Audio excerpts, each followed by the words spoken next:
So what's going on, guys? My name is Briley Taylor. We are here with another episode of the Off-Road Obits. We have my buddy Chris Morris and my buddy Ken Black. We're just here to do a podcast. Just talk a whole lot about nothing. Yeah, pretty much. Briley called me and said, "Hey man, you want to get on my podcast and talk about Jeeps?" And I was like, "Are you sure?" How much time do we got? We got to limit this thing now. I don't have so much memory. So what's up, man? Hey, just doing the thing, man. Settling into a new role at work and just taking a lot of that time. And when I'm not, I'm trying to find projects to do. Just keep on going or find trips to go on. We're always doing something. That's awesome. That's awesome. You said you drove here with one seat? Drove here one-seated. Delivering mail the whole way here. Yeah. Hey, your Jeep is white. Too, it is. Perfect. That is pretty cool. But you're saying you're trying to lift up that. Yeah, we started, trying to kick off a mod of trying to get the seats. Because, my wife is small, so, since we built the roll cage in it, seen over the dash bars a little bit, and we don't want to have to pad everything up. So I was like, hey, why don't we just switch seats and get the height adjustment on the driver's side? Maybe we can flip it. And that was like one of those projects where you're like thinking about it and then let's do it. And it's like, oh crap, I got somewhere to be in like 15 minutes. So I have those all the time. So I didn't want to drive the wife's car here tonight, so I just threw the seats in, and it's a good time though. It's a chance to clean the floors and all that good jazz and get all that stuff up. I found a 10mm socket and some Skittles, so it's a win-win. Dude, there you go. That's awesome. I don't know if you saw the last video I did on the Comanche where I built this custom seat brackets. Like I'm I'm recording myself shop vacuuming, and I see a piece of metal. I'm just like, oh, you're done. And I look, and it's my actual wedding ring. So I wear rubber ones, but it was my metal wedding ring. Wow. That like my wife handed to me like at our ceremony. That's awesome. And I was like, hey, look, I found this in barbecue sauce. Like, this is a great day. In barbecue sauce. Yeah, she didn't think it was very funny. Now the question, how long was it there? Dude, it was a couple of days. Oh, yeah, okay. Yeah. A couple of days. Yeah. I don't think my wife watches this anyway. So we're good. You got it on right now? Yeah, I'm wearing it right now. Or a Quelo? Yeah, I don't know what this is. It's just a rubber one. There you go. Like the night, it was funny, the night of my wedding, one of my groomsmen had starter issues in his truck. And so like I'm in my tux up underneath his truck, and I was checking the wires to the starter, and the ring, it started it arced for a second, and I was like, oh crap! I was like I don't know, this is at my wedding, the ceremony, in my tux. I was like, man, I've got to get a rubber ring.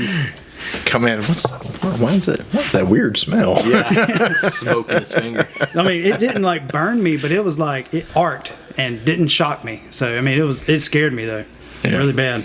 Yeah. But so what do you have this one seat Jeep? What is this? It's a 2014 Wrangler JKU. Okay. And it's probably it started out as a sport. And then actually it's actually an AEV from the factory. We actually found it, you and I have talked a long time ago getting into this, and the more I get into it, the more serious it was like, okay, this is getting real, and I had the other 4-door white one, and it was a 6-speed manual, and we went out wheeling one time, and I don't know if anybody's wheeled in a manual JK, but it is not fun at all. They're not the same. They're not the same as like a TJ. The gear ratio and the start stop and the soft start, but JK 4-door trying to get up front side of Daniel was not fun. And the guys I wheel with do serious wheeling. They were like, hey, if you really want to do this seriously, you need to make some changes. And I was like, on the way home, I was talking to the wife about it, and I was like, where am I going to find another Jeep that's an automatic, kind of in my price range? It wouldn't have to take a lot to do or change, and we just happened to be cruising through the dealership in Goldsboro, and it was sitting on the lot between dealers at the Deacon Jones. And I called my buddy the next day. I was like, hey man, you've got a white Jeep on your lot. I said, what can you tell me about it? And he was just like, we don't have a white Jeep. I was like, you do, literally. Walk outside, look at it. It's right there. I'm telling you, dude. I stopped, dude. It's white. It looks just like mine. It's super similar, and it's an automatic. And he goes, I don't know what you're talking about. And I was like, dude, I was there like literally 8 hours ago. And he's like, I don't know. Let me call about it. And he finally calls me back. He said, hey, man. He said, I found that Jeep. You were right. It's back in the detail bay getting cleaned up. He said, we just sold it. And I was like, man, that sucks. I said, well, if you don't mind, how much did you sell it for? And he was like, 23. I was like, man, that sucks. You know? So, I kind of forgot about it. And he calls me back a couple hours later, and he's like, hey, man, how interested are you in that Jeep? I was like, why? He said, a roller coaster. He said the people came all the way down to look at it, and the wife couldn't get in it. She didn't like it and wanted something else, so they bought a truck. He said, it's here, and we don't want to ship it back, and we will make you a killer deal on it. So that's what we did. We got a killer deal on it. As a matter of fact, they wanted to kind of lowball me on my Jeep a little bit, and I was like, man, it's got the winches on it. It's got the bumpers. It's got this. It's got that on it, and the guy was like, that stuff doesn't matter to me. We don't care. And I was like, well, dang, if I'd have known that, I would have took it all off. And he was like, yeah, I'll tell you what, I'll make you a deal. How long would it take you to change tops and stuff and all the stuff you want to swap out? I was like, I'd need about a day. He said, what if I loaned it to you till Wednesday? And just kind of winked at me. I was like, dude, you got a cool friend. Yeah. Bet. So we come back, and I'm calling Key and all my friends, and I was like, dude, you need to get in my house right now. We're about to, yeah. So we ripped the bumpers, the winch, the front bumpers, the rear bumpers. I swapped tops. I kept my hard top, swapped out a cheap soft. I found somebody that had a soft top for like $100. Heck yeah. And bought it right then, swapped on the soft top, kept my hard tops, and all the stuff that I had. The only thing that I did not take off that Jeep was the hood. And I had the louvered hood on it. Yeah. And I got there, and the guy was like, yeah, man, I didn't want to swap panels. I didn't think the hood. He was like, I don't care. Too late now. It's like, dang. But I mean, I got the Jeep for a great price, and it was an AEV, and everything changed over, and it's been uphill ever since. That's awesome. That's awesome. You also have a Cherokee Chief too, right? I do. Well, I do. You do. There's a story to it. It actually belongs to a friend of mine who's in the military and was deployed, and he was in Japan, and they were getting ready to go to Italy, and he calls me and he says, man, I need a huge favor. He says, I'm going to Italy and they won't let me take the Chief with me. And he says it's going to cost an outrageous amount. He said, if you'll keep an eye on it for me, that would be great. And I was like, sure, man, no problem. He said, I'll tell you what, I'm going to do even one better. He said, I'm going to put it in your name. I'm going to title it in your name. You can do whatever you want to it. You just cannot sell it. You got to hold on to it till I come back. And he's not come back yet. And that's been 8 years. Do you still talk to him at all? I do actually, but he's in and out. He's in California now. He's gone through, I'm not throwing his personal business out there, but he's gone through quite a bit. And I don't know if he'll be coming back anytime soon. I'd love to see him come back. But I'd also like to do something with it. I'd love to actually build it up and be able to give it back to him. That would be really cool. That would be cool to get some people on board.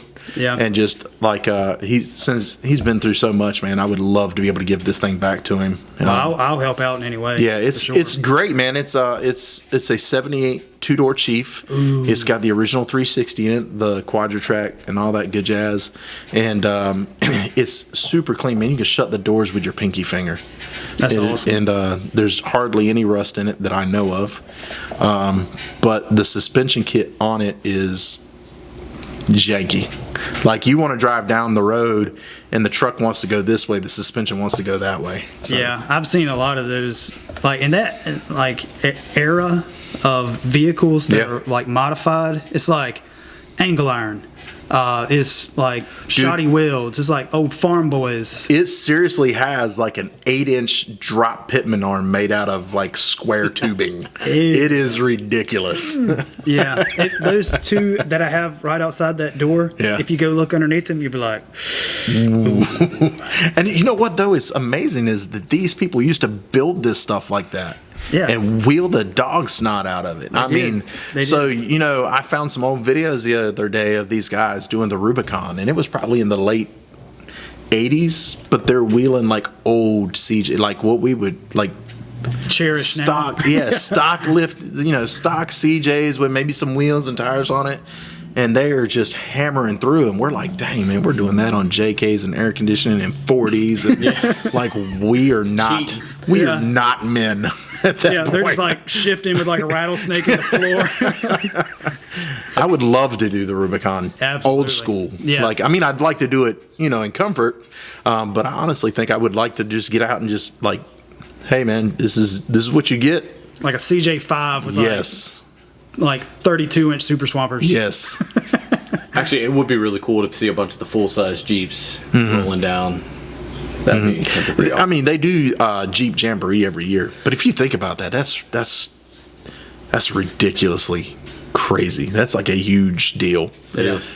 So, But that would be fun to maybe even reach out to some companies, since he was a military guy. yeah. And, I could put it on YouTube and stuff like that. I mean, Yeah. I'm trying to involve myself. No, I don't, and I don't think it would take much. I mean, It'd be a cool build, though. Yeah. I think a lot of people would be interested in it. yeah. I haven't seen this Jeep in person, but you can refresh that 360, Oh, it runs like a champ. Honestly, I mean, some starter fluid and she'll fire right up. But it's getting it going straight down the highway that's the biggest deal. It's got the old school Mickey Thompson wheels on it, and some 35s. Bring it to my house sometime. Yeah, it's got the old Seriously. 35 Swampers on it. Dude, yes.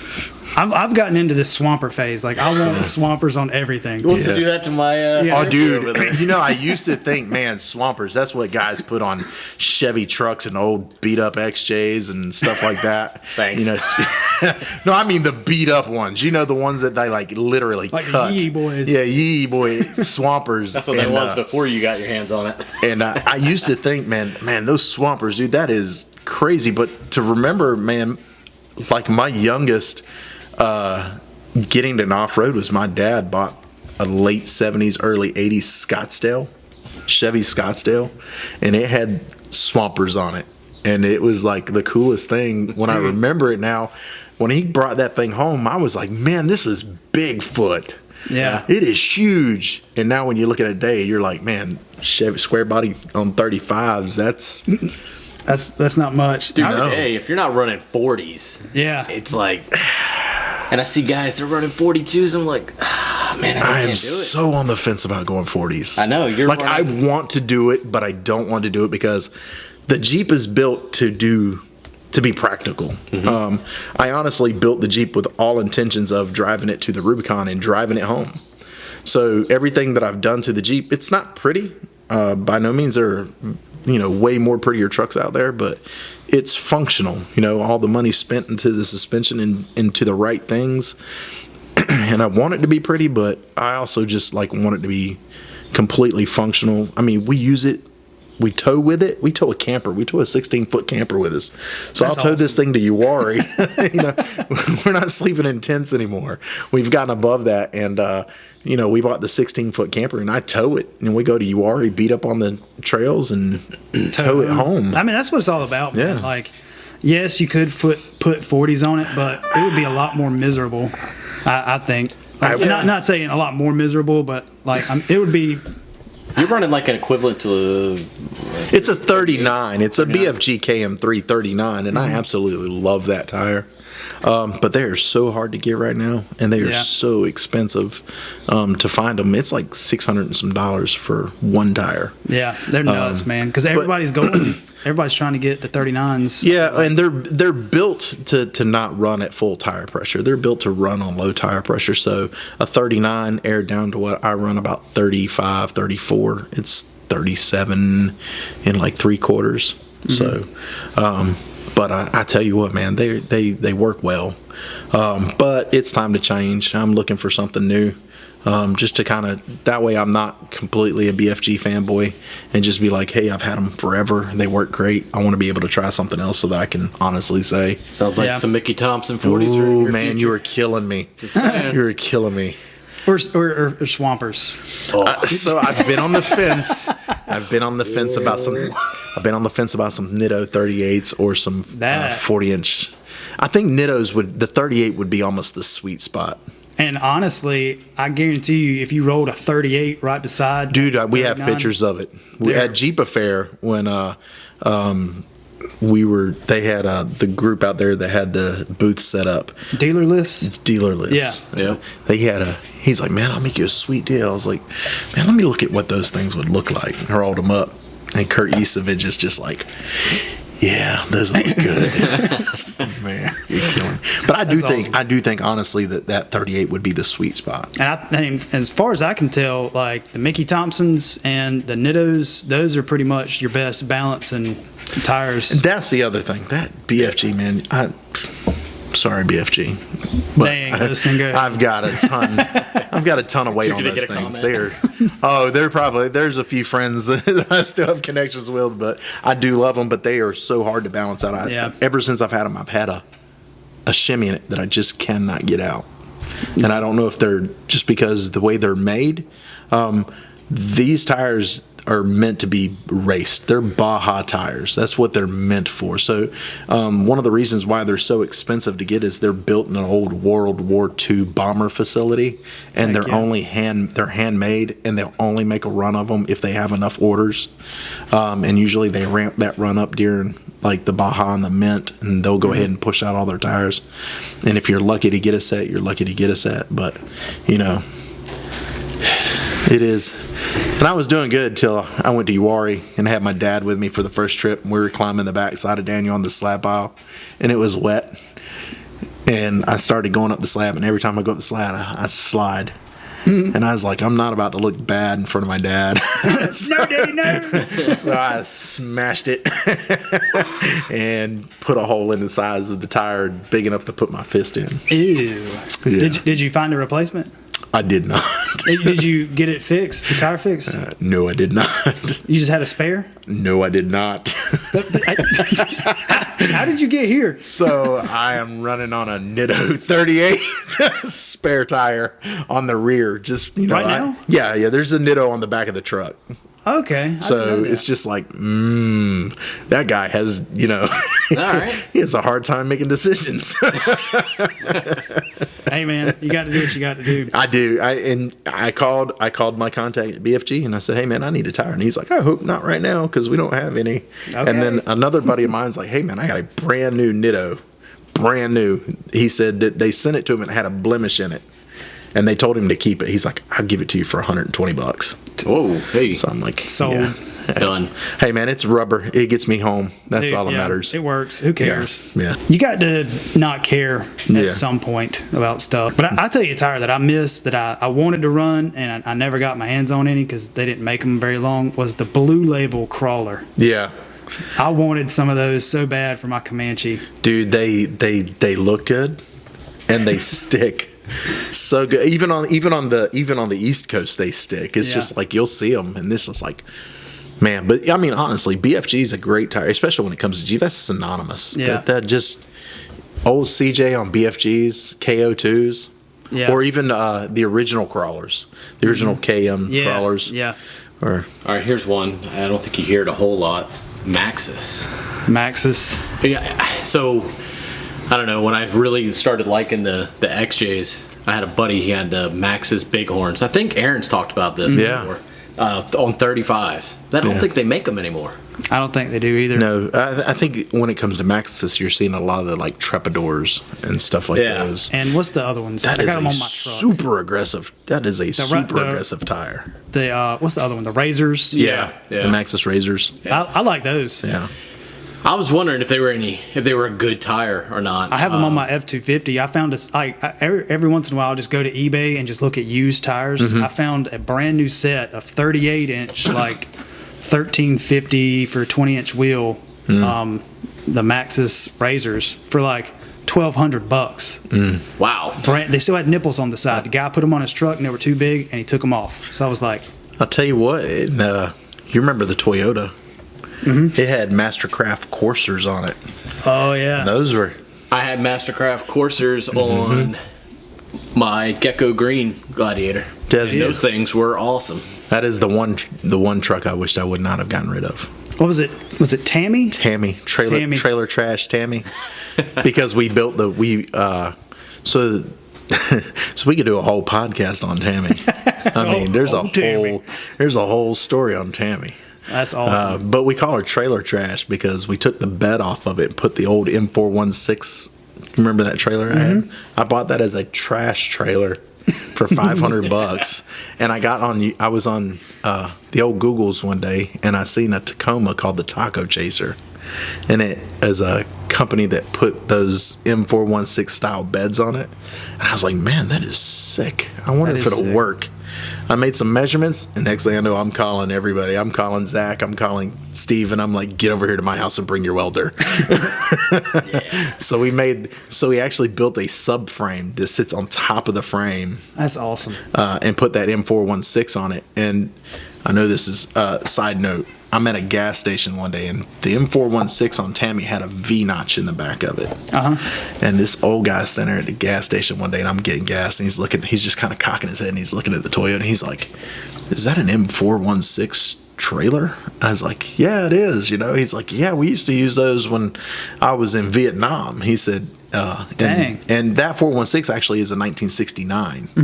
And he was like, yeah. I was like, man, it works out great. We custom made it, and it sits on the back of the truck, and it's got this V-notch on it. I think that's the coolest thing because I can still see out of my back window. And he was like, you don't know what that is? And I was like, absolutely no idea. He's like, oh, I'm gonna tell you, it's gonna blow your mind. He says it's a boat transom. He says, and we would float these trailers across the rivers in Vietnam. He said, and we would take a 6-volt battery and a trolling motor. He said, and this would have been a supply boat. He said, and we put a 6-volt on them, and we float them across the river with Minter supplies, and we'd float them back. He said, so it is guaranteed that this trailer has seen Vietnam action. And I was like, I will never cut that thing out, ever. Dude, that's nuts. You should have put like a trolling motor on the back and just run around. And you know what? And he was like, and you see these holes right here? He said, that's where the motor would have bolted through. No crap. And I was like, that's cool. He's like, it's got drain plugs and everything in it. He just stood there. I was like, I will never, because I was going to cut the tailgate and put like a Jeep tailgate on it. But ever since then, I was like, I refuse to. I refuse to. So that's nuts. That's nuts that he recognized it in the back. Yeah, that's exactly it. He was just standing there at the gas pump, head tilted a little bit. I'm sure it brought a lot of memories back. Oh, yeah. What if he hadn't have said anything to you? You know what I'm saying? Oh, yeah, no. I'd have sawzalled that tailgate right I appreciate people talking to me at gas stations. I have some of the best conversations I've ever had in my life at gas stations. It's always nice having a story to go with what you're driving. Yeah. So. I get, all the time, if I drive my Comanche somewhere, everywhere I go, dude, that's a cool Toyota. Yeah, Tammy was the truck that got me into off-roading because I remember when we were building the trails back here behind your house. Yep, that's the first time we brought it out. Yeah. Remember we got it stuck because you had it through that creek. Yeah, and we dropped her in the front, and that 6-foot stinger on the front of it, I wedged it into the earth. Was that your first actual 4-wheel drive off-roader? Yes. That's nuts. I forgot about that. Yeah, because I originally had a Mustang. I was into classic cars and Mustangs. I worked for a shop restoring cars. Oh yeah. And then my buddy that's another. I got Tammy from a buddy, and he went overseas, and I'd babysat him, and then he'd come back and he'd go again, and then finally he was just like, "Look, man, just keep the truck." Your friends have really cool builds. I do. I have really cool friends. So let's talk about the LJ. That's awesome. But so where did you work? You said you worked at a custom car place? Yeah, originally I worked for a restoration shop in Goldsboro called Trinity. What did y'all restore? Mustangs, mostly. Dude, that's But we've done a bunch of stuff. Anything classic, Are they still open? No. They closed up? Yeah. But we did everything. Mustangs primarily. We've done a ton of Mustangs.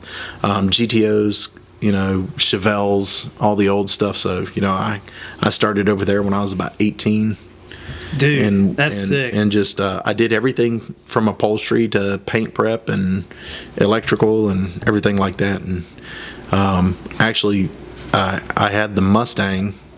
And what really got me into four-wheel driving was I bought an Xterra. to keep the miles off the Mustang, because I didn't want to put all the miles on the Mustang driving it back and forth. The white Xterra? The white Xterra. Yeah, I remember that. So my buddy had the Toyota, and I bought the Xterra because I was like, I need something, just to drive. And another friend of mine with a Cherokee was like, man, you ever take that thing to Uwharrie? And I was like, what is Uwharrie? He's like, oh, you got to go with me. So we went to Uwharrie, man, and I remember I got lost. I got separated. I don't know where they went. And I was trying to read one of the old paper maps. And I was turned all sideways, and I started to go up a trail, and these guys flagged me down. They were like, are you fixing to drive that up that trail? Don't do that. I was like, okay. So he's like, do this. Don't go down anything with a D. And I was like, okay, thank you for the advice. And we went, and of course, I still can't read. It's not like having Onyx anymore, So I'm like turning the map sideways. I'm trying to find my friends. You have no reception up there. And I'm like, okay, let's go left. And I ended up coming down Dickie Bell on a stock Xterra. And I mean, every time I beat that thing to death. I crushed my running boards all up, and we come down, and we actually came down. What I didn't know they were telling me not to go up was Dickie Bell. And when we came down, they were at the bottom of the camp, and they were like, "Did you just? That's awesome!" And I was like, I went home, and I was like, "Hey, we're selling the Mustang," and I got hooked from there, man. That's awesome. And they didn't make anything for Xterras back then, so everything on the Xterra was handmade. We built the rock sliders. We did the flip kit in the rear. Did you do that at work? No, did it at home. Oh, did it? I taught myself how to weld on the Xterra. Oh, heck yeah. I built the front bumper because I wanted a winch, and they don't make a winch, or they did. Probably like $2,300. Yeah, stuff for that stuff was expensive. Cal Mini, expensive stuff. So we built me and Key built that, and it was all hidden and stuff. And then I became the anti-Jeep guy. Just everywhere I go is just just beating the X. I took if you took it to the Jeep, I'd take the Xterra, and we just started pulling Jeeps out, and I started stamping the side of the truck every time we put a Jeep out, and we ended up calling it the Mutt. The Mutt. Yeah, yep. And one day I just got tired of building stuff for the Xterra because we'd gotten to the point where I couldn't build anything more, and a friend of mine's like, "Hey, I got a TJ for sale." And Key was always on me about the Xterra because he loved it. He's like, man, this thing's badass. It'll go anywhere. Yeah, I mean, well, he helped you work on it. So yeah, and then he calls me, and I call him. I was like, how serious are you about buying the Xterra? He's like, I can bring you cash right now. He didn't even ask the price. He's like, I'll bring you cash right now. I need it. Yeah, and hey, man, shout out to Key. Him and Misty beat the daylights out of that Xterra. Like, as far as I know, it's still running, I guess, maybe. I don't know. Does he still have it? No, he sold it to a kid. Okay. Yeah, he sold it to fund his TJ project. Oh, I got you. Yeah. Is it right? I feel like I've seen, there's one white lifted Xterra riding around. I don't think it's it. I think this kid beat the other Xterra so bad that it just finally gave up. Sick. Because I do remember pulling, I was like, man, don't let him crush it without me getting the hood. Because I put a TJ hood louver on it. And I was like, let me get the louver off of it. And we took the louver off, and it wouldn't fit when I wanted to. And I was just like, and he beat it up. He'd cut the louver all up. And I was like, nah, I guess just go ahead and trash it. Yeah. It sucks. Yeah. But, yeah, I mean, off-roading in general, dude, has taken me so many places, and I've met so many friends, and I've gotten to do things that I would never, ever dream of doing. I mean, I've been out Midwest to Utah, through off-roading, and it is night and day difference. You know? You get out there and you see how small you are. You don't realize how small you are over here in the woods, but you get out there. Yeah, West Coast is completely different. You're standing on top of the plains between Arizona and Utah, and you can't see anything. Like, just that's nuts. Clouds and sky for miles. You feel so small, but everything out there is cheating. It is grippy rocks. So grippy, dude. It's so scary. You look at it and you're like, that is 90 degrees straight up. You're like, yeah, you got it. And then there's like tire marks going on. Yeah, the chute, man. The chute is probably the one out there when we went to Hurricane. The chute, everybody's seen the videos of the chute, and it looks like it's literally straight up. Cameras don't do justice. But you went with, what is it, Crawl America? Went with Crawl America. Crawl America. Yeah. They don't do stuff anymore, right? They do. They kind of had to. But there is a big controversy about it. And I for the lack of better words, would rather not get in the middle of it because I was in the middle of it, and I'll keep my opinions to myself. But honestly, though, the trip and the principle behind the trip is outstanding. They do a lot of that stuff for Hero Off-Road. Most of it's to build money for those, and shout out to Hero Off-Road. That is a great organization, and there's a whole lot of controversy behind that. But the concept behind the trip is amazing. It gives the opportunity to go do things you would never really be able to do. And I was fortunate enough to be on the team to go out there. And I didn't get to take my Jeep like I wanted to. COVID sucks. Thank you, government. But COVID hit me and really shortened my time because we were going to drive out there and make the trip on the Jeep, and the whole plan was to go out there and film it, the trip out there and everything like that. And COVID hit and got sidetracked. I had to fly out, so I had to leave the Jeep at home. But Tanner Ricks from Rock Slide Engineering let me drive his LJ most of the time we were out there. And when we got to the chute, that's what we were talking about. You go to the chute and you're like, man, that is scary. It is scary. Like, it's not 90 degrees like some of the videos show it, but it's a good 80-degree climb. Pretty it's scary. Close, probably. And I'm just like, dude, there's no, like, you get out there and you do stuff that when you look at it, you're like, there's no way you're going up that, and you, right up it. Just imagine the first person, like, I think I'm going to drive like that. I think I am. No. But Tanner's talking junk to me. He's like, man, my mother-in-law did this last weekend. And I was like, all right, let's do this. So we get up and, dude, the chute was super easy. It was like way less scary than I thought it was going to be.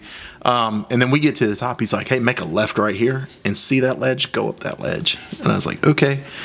Pop up that ledge. And he's like, pop up the next ledge. And I was like, I can't see over it. He's like, trust me. And we are staring at sky. The Jeep is literally straight up and down. I was like, this is not cool, dude. He's like, keep going, turn left, turn right. And then we just dropped over the ledge on the other side. That ledge on the other side of the chute was way scarier than the chute. Holy moly. That's the hardest thing out there is not being able to see what's out there. That you really learn to trust your spotter. Yeah. And you learn and having a good spotter is super invaluable. If you got those guys that have been out there and have that experience, use it. Plus, he knows that rig better than you do, so he knew what it was capable of doing. Oh, yeah. Obviously. What tires was he running on that? BFGs. Okay. On that one. It was a BFG sponsored event. Most people out there were running BFGs. I got to meet a bunch of great people out there. Rock Slide Engineering was there. Radflow.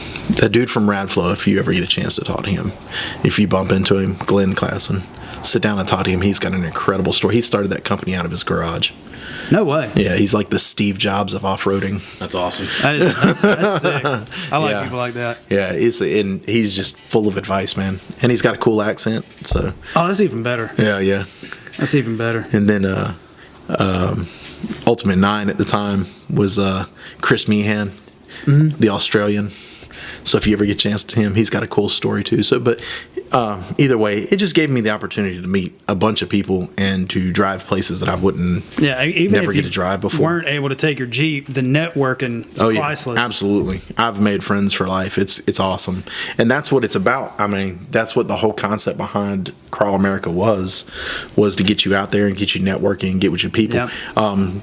Kind of the same principle when I started RSM was to just get off the couch and meet people and do things that you normally wouldn't do.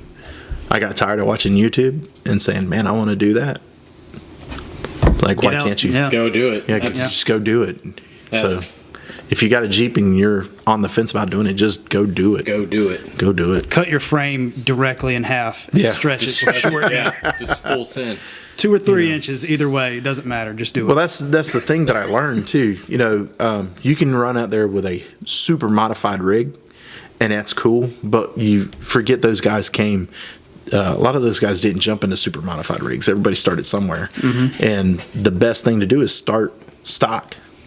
Learn your rig stock. Yep. Then you appreciate. Break it, upgrade it, learn that as you grow.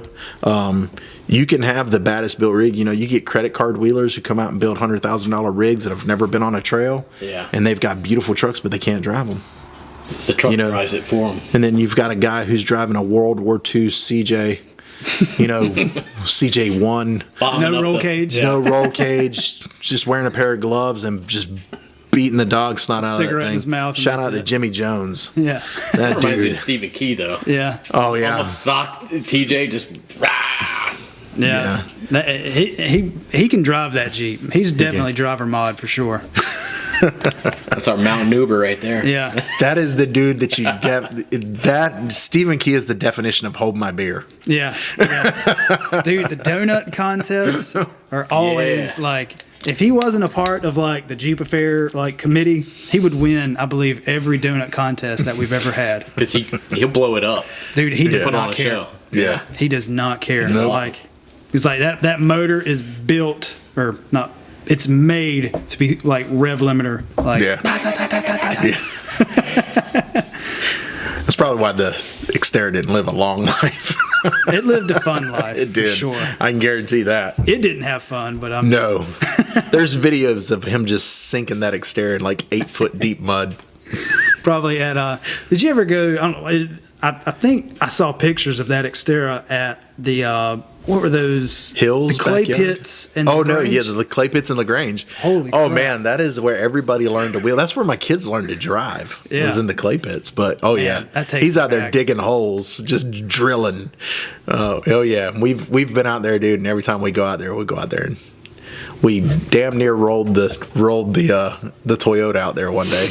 Can you still go out there? I know that they've pretty much leveled it off, and they're starting to fill it in with like debris and stuff. Yeah, like it got building sketchy debris. out there though. It did, and it sucks, man, because the guy that owned that place was like, "Look, I don't care if y'all go out there and have a good time, just be respectful of it, don't tear anything up." But then every time you go out there, somebody's dropped a dryer out there Yep. or something like that. People were It's just dropping trash. Ridiculous. One of my buddies got a gun pulled out on him there. Yeah. Well, I mean, he weren't doing anything. He was just like going to, I think, test his Jeep out or something. And You would think this day and age, with the amount of people wheeling and the consciousness of keeping things clean, it would be better. No. But you still go through Uwari, man, and there's beer cans Yeah. and trash, and it's just it's nuts. terrible. Yeah, when we went up there, one of our buddies, he was picking up beer cans nonstop. Yeah. The whole time he was up there. Pick up your trash, people. Yeah, definitely. it's And nuts, man. I saw on the Facebook page somebody went out there and burned up, like a Chevy truck or There's Ford. two Oh yeah, burnt there's two vehicles. of them there Yeah. now. Yeah. So this Why? Friday, I'm dropping a video of when I took the Gladiator to Uwari, and like I'm coming up, there's one burnt truck, and then a little while later, we went down to Deepwater, which is absolutely trashed now. By the way, Yeah. they leveled out the trail down to Deepwater, and so now there's like all kinds of stock trucks down there. There's One of them's burnt up. We don't have a lot of places in North Carolina, and that's what's bad. Everywhere you want to go is 3, 4, 5, 6 hours away. It's not just like we can go in our backyard. We've got to plan like weeks in advance to go up there. Yeah. And then you get up there and you're finding the trails are more and more getting closed because of people doing dumb stuff. People being idiots. Kodak Rock is closed. I mean, Daniel's not like it used to be. I mean, it used to be Daniel was like the scariest thing out there, and now you go up there and it's just like you got stock Jeeps popping up the ledge now. Yeah. And it's just like they've just come out and leveled it out. I joke and say it's for the Subarus, but So the two trucks, what really irritates me, the two trucks that are burnt, one of them was a two-wheel drive S10, and the other one was a two-wheel drive four-door F-150 with like 20s. What are you I guarantee doing? they're probably stolen. You just steal it and then go beat the dog snot out of it and leave it, and burn it. Dude, that like, and they just I mean, left if them. not, what is your claim? I mean, like, how do you call your insurance company and be like, Yeah. I lost my Jeep, I lost my truck, it's on the trail. I mean, like, if it was like, there was a couple, I think the last burnt vehicle up there was like a WJ, that's understandable. Yeah. But, I mean, a two-wheel drive, You see an XJ burn up, nobody questions it. It's like, I get it. yeah. you run by and you put it in neutral and cut it off, have a moment of silence as you ride by. I mean, somebody leaves a burnt S10 and everybody loses their mind. Well, the problem is now somebody's going to go in there, Yeah. pull it out of there, yeah. you know, and that's why they keep shutting trails down all across America. That F-150, that it was on Dutch John right before that big incline. That's my favorite trail. It was right at the base of that. That Dutch John was closed. I went out there a couple of weeks ago. It was closed. Is it still still closed? I went up it. Yeah. What did they change? I don't know what they changed on Dutch John. I went up Dickey Bell. They did a huge bypass on Dickey Bell. Like, On the front, around all the jagged rocks Yep. and stuff. But it's you could drive like a Camry on the bypass, but the bypass is very, very scenic. Like Yeah. you can look down, and I think you can see what is it, Falls Dam, Yeah. the river. Or Are you talking about the Lakeview Trail? this is a different one. Lakeview, they need to rename. Yeah, And so There is you took no the view of the bypass. lake. no. So you see more water on the other trail now, the bypass on Dickey Bell. Oh yeah. Dude, it's like if you come down it, you can see like right down the river. It's like really, it's beautiful. I cried. So we took the bypass then. He took the bypass. No. You wait. Hey, look, Took shut the up. scenic route. Look, y'all wait till Friday. He didn't want to break a U joint. Who told him about it? No, he told me it's on video. Oh yeah. I'm like the only person that's ever broke on On Wolf Den. Wolf's Den. And there's a lot of reels on that one now. Oh yeah. Yeah, you keep like it's like every day I wake up and he's made a reel about like just I know. He sends them to me first. that's slander, man. I don't appreciate it. Oh yeah. I don't care. But no, Oh yeah, dude. Because we beat when we run the 24 hours Uwari twice, and we beat Daniel to death. Like we were running. Daniel, the backside of Daniel is cool when you're just cruising it at like 10 or 15 miles an hour. It's even cooler when you're doing it at 25 to 30. just bombing down the hill. The coolest story I have to tell is one of my off-road idols is Chris Durham. You know Chris Durham? He's absolutely, I was starstruck whenever he was in there, and he's such a cool dude, man. He came with Team Warren for the 24 Hours of Uwari race, and that's basically just an off-road obstacle, what do you want to call it, a scavenger hunt in a way. So, you make points for going, they give you a list of places to go, and each place you go has a point value to it, but it's all done in like GPS coordinates, and you got to find it, and your team's got to decide which place is worth more points, because you might have one place here that's worth 100 points, but you might have another place that's a little bit further away and harder to get to that's worth 500 points. But you could do 5 100-point challenges and snatch those up, but the way they're spread out's a little different. Or you could go for the big points. So you got to make decisions on, and it's not just in Uwari. It's all around the area. You gotta I think one picture you posted, you had to go all the way to like Ashboro Zoo. We had to go to the zoo at like 3 in the morning. I saw the other podcast where we rolled Travis's Jeep into a canal, and I got blamed for it. Yeah. It probably was my fault, to be honest. Y'all ended up like Travis, like, yeah, we were in somebody's yard. So yeah, okay. So how that happened is I'll side deviate the story, and then we'll go back to Chris Durham. We're looking at the maps, and me and Travis are traveling in a team. We're working together because you can work in a team, and we can. Here's the only thing I didn't like about the team challenge was you couldn't split up to gain points. You had to stay together. So that makes no sense to drive 2 trucks together to try to get to the same places to get points. But it works out to your advantage, because in our situation, had I not been there and us running in a team, that would have been the end of the race for us. So what happened was is we're reading our GPS coordinates, and this little star shows where we're supposed to be, and we turn down a road, and we come to the end of a road, and there's a guardrail up for the river, and the star is just on the other side of that. So I was like, did we make a wrong turn, or is there a way to cross? What are we doing? And Travis has his buddy Travis with him, Travis Ransom. And Travis goes, hey, look, there's a little side road right at the end of the guardrail. He says, there's tire marks here. There's like truck tires. This has got to be the way to go. And I was like, screw it, let's go. So Travis goes first, and he's going through, and we're starting to go down this trail. And as we get further down the trail, the trees start to get smaller and smaller. And we cross a creek. This is like 2 a.m. We cross through a creek. Travis pops through it. He has a little trouble getting through it. Pops up. I come through, and I can't get through it because I'm so big. I come through it, and I'm like, damn, I got to turn my lockers on to get through this. So I turn my lockers on, and when I do, the truck slides a little to the left. And I don't think really nothing of it. And so we go on through, and we end up in this big field, and we're like, where's the river? This is not where we're supposed to be. And he's like, I don't know where we are. And all of a sudden, we start seeing lights because when we pull in, we make a big loop, and when we pull in, you can see a house in the distance, and we start to see lights on in the house. And he's like, I don't know, but this is not where we're supposed to be. We're in some dude's field, so we're hauling ass trying to get back. And as I'm turning around, I see Travis's lights cutting back into the woods, and then all of a sudden I don't. And I was like, where the hell did Travis just go?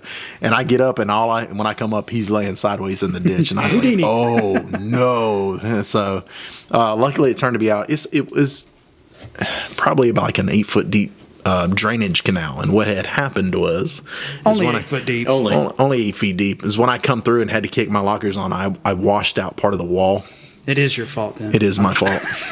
It did give us a cool story, and he's got a cool dent. Yeah, he does have. But literally, honestly though, between all of our experience, it only took us like 10-15 minutes to get him out. We threw a winch line on the front and ran a winch line from mine to a tree, and then pivoted off of his side and pulled him up from the side as he pulled forward. We were back on the road in like 15 minutes, but I'm going to tell you, that was the most awkward radio silence I have ever gone through, because we pull out and I call Travis. He doesn't answer, so I just left him alone. In about 30 minutes, we're headed back. After about 30 minutes, I was like, yo, man, if you want to call it, we'll call it. I'm good with it. He was like, hell no, we came this far, we're still going. Yeah. We pulled in at like, we're supposed to be back home at 6 o'clock. We pulled in like 5:57. Holy crap. So we cut it. But we didn't get the points. We didn't get the cool points. But it's a good thing. Yeah. But back to the Chris Durham story. I'm bombing through Daniel at like 20 miles an hour, backside, and I'm trying to get to the top. I was with the JK. Oh, yeah. okay. So we're bombing down Daniel at like 20, 25 miles an hour, and I can hear that big V8 coming. Whoa. Like just whoa, whoa, whoa, whoa. I was like, oh, that's got to be Chris Durham. And he comes up, and I can just see him. He was those hills on the backside of Daniel, you know, those the rollers. Dude, he was jumping them. Hey, I mean, clearing them. That's awesome. And I was like, dude, he is right on my rear end. And I was like, not today, Chris Durham. Not today. And then he just got to the point where he was just breathing down my neck. And I was like, all right, I'm going to let him go by. He gets to the top of Daniel, does what he needs to do. He gets his geo points or whatever, and then he goes down the backside just as fast as he came up, or he goes down front side just as fast as he came up back. He was gone. That's nuts. Yeah, it is. I think that's one thing I do it in the LJ, go down it, but I'd probably do it in the Comanche. But I'm gonna be honest, dude, I've never gone down it. Never gone down it. It's not worth it to me.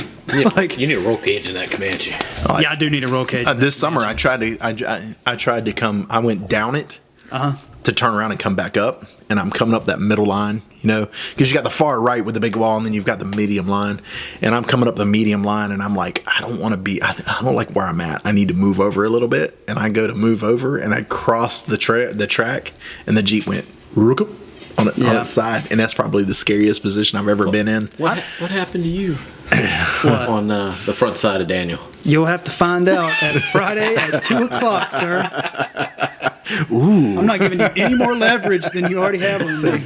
They dug the notch out quite a bit. That used to not be such a hard lean to the right. Yeah, I busted my taillight on the Gladiator and scratched it pretty good and dented it pretty good. You used to be able to hug it pretty well, and now if you slide, you're denting your doors. The hardest part about the front side right now, and I wasn't filming, of course, because I thought I had it, but you know where you go up the first couple ledges, and then you have to go up that crazy hill, and then you back up, and then you cut back to go to like that switchback. Switchback, yeah, I couldn't think what it's called. There's a tree right there that you can just tell there's like fresh paint all over it, because you got to go up these rocks, and then it slides you right into the tree. Well, there's a tree on Lakeview that's like that too. Yeah. Yeah. Yep. That where they pushed all the boulders down to the bottom. There's only like 3 good obstacles on Lakeview. It is just a scenic trail, but the first one you get to is that big boulder pile that they've pushed down. And we get up there, I don't know, beginning of when they opened it last year. Like right after they opened it, we went and we got there at like 10 o'clock at night. So we were like, let's go check it out.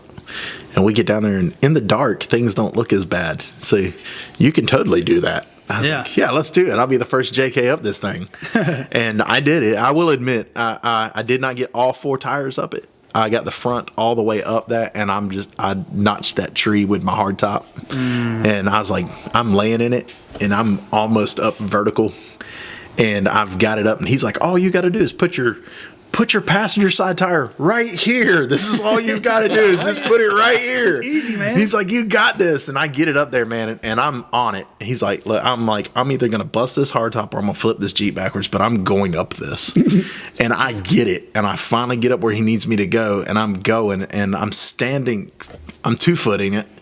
And I'm standing on the brake. When I try to climb up, it starts to roll back, and I'm standing on the brake so hard. He goes, whoa, whoa, whoa, stop. He says, I don't know what you're leaking, but you're leaking a lot of it. Oh, whoops. So I was like, oh, man. So I backed out. And what it was is I was so scared that I was standing on the brake so hard, I was pushing fluid up through the top of the reservoir. Oh. I was so scared. That's what it was. I was just back pushing fluid Them through the tires were reservoir. not spinning. No. But I decided not to do that. Yeah. I took my my full-size Cherokee up Lakeview, and it was interesting. Like the easy parts are easy, but like the tough parts, I had to work for it for sure. Yeah, that little ledge up on the right, the little rock garden on the right. Yeah. I ended up having a winch out of that. I think I tried that, and then I just had to go kind of maneuver around that. Yeah, one. it looks easy. Yeah. It looks easy, but when you get up there, the way the rocks are placed, it will pivot you all over the Yeah. place. Like you'll get up there and spin around 360 degrees and be like, what happened? Yeah, you're like a top, like a dreidel or something. Yeah. I turtle every single time we go out. Every single time. Do what? I turtle. Oh, turtle. Yeah. Every time. I've earned the nickname. So Turtle. That's turtle. awesome. So Being a gladiator, I know all about it. So. All right. Well, you got anything else, man? no. I mean, we could tell. I'll definitely have to come back. Yeah. Well, I'd love this. We've been talking for like 45 minutes. That's great, man. This is a great show, dude. If we'd have known a long time ago that the stuff we just sit in our garage and talk about people would want to watch. Want to watch this? Yeah. You know, I used to do Wednesday nights on Facebook Live, just doodling around, building RC trucks, and people are like, what happened? Why aren't you doing that anymore? And I'm like, people usually tell me to shut up, not talk more. This is weird. I like this. Yeah. It's something different for sure. I mean, we're sitting in a shop. I mean, there's a Cherokee all in 1,000 pieces over there. But, I don't know. Something different, man. It's fun getting together with all the different guys and doing this. It's like last week I had Zach on here, and he was talking about that. The welding classes, yeah. I was watching that on the way over here. Actually, that was good. That turned out good. Yeah. $134 though to weld, dude. That's an investment in your future. Yeah, I don't know why anybody. The networking. Yeah. I mean, honestly, like in all honesty, I thought about taking it myself just to. I mean, I guarantee you, I would learn. I wish I could have paid somebody $134 to teach me to weld. I have burnt way more material than that trying to learn. Dude, like last week I did that. Go through $100 worth of wire spool. Yeah. You're like, dang, it's like not actually working. I have some right here that it's the wrong spool that I bought, and it's like $70 worth of welding spool that I have to return. I have a cousin of mine that does professional welding, aluminum TIG, and he does like stainless steel stuff, and it is beautiful. That's awesome. Beautiful stuff. But I mean, just talking with like guys like Zach and like y'all. I mean, it's just like-minded people. Oh yeah, that's what I like. The whole purpose of the show. And you've got so many different people around this area that you can talk to. So you wouldn't think in Kinston, North Carolina, between Kinston and Goldsboro, there's so many people that want to off-road. You're like, wow. Well, we're trying to blow Kinston up. Put it on the map for off-roading. I mean, with the off-road affair, Briley's 6 feet under fab, now the off-road Obits. Yeah. rock, sand, and mud. We're trying. That was the whole point of that. The whole point of RSM was to just like network and try to get people to pretty much kind of do like this. You know, little people talk to big people. You know, I would love to have some people on the show that I can get like to talk, you know, big people, like watching the YouTube. You know, you got all those guys on YouTube doing it, and you're just like, man, I want to do that. You could do it. Yeah. I mean, I talk to Briley all the time, and I'm like, man, I just need to hit record. I do it all the time. It's so, I'll say this, it is so much easier to go work on something and leave the camera in the bag. It is. Holy crap. It is. So Oh yeah, when I come over and I watch you and you're trying to film, and Yeah. people don't realize how much work and how much time, extra time. So shout out to those guys that actually take the time to do that. Or Yeah. when we go out and I'm trying to make content just for at the beach. I am, for one, very grateful for anybody who does how do it's on YouTube. Yep. Because my Jeep was built off of how do it's. Exactly. YouTube certified. Like if there are not guys out there doing it, I would be stuck still Yeah. driving an Xterra. I learned how to weld on YouTube. I was like, hold on, let me rewind that. I can totally do that. I mean, anything that you can do, there's somebody on YouTube that does it a little different yeah. that might work better for you. Not saying that they're better or that they can do it better, but they may do differently and it may Yeah. work better for you. Yeah. I know we Sure. can go into a whole conversation on that Yeah. because YouTube's it can be a great, but it's also a brutal place. Yeah. We'll save that one for next time. Yeah. You better know what you're talking about. Yeah. But anyway, guys, I appreciate y'all watching. Thank you to Chris. Thank you to Ken Black for coming out. Thank y'all for watching this episode of the Off-Road Obits, and we'll see y'all on the next one. Peace. All right. That's a wrap, boys. How long was that? Dude, I don't know. It's going to be like the longest episode ever.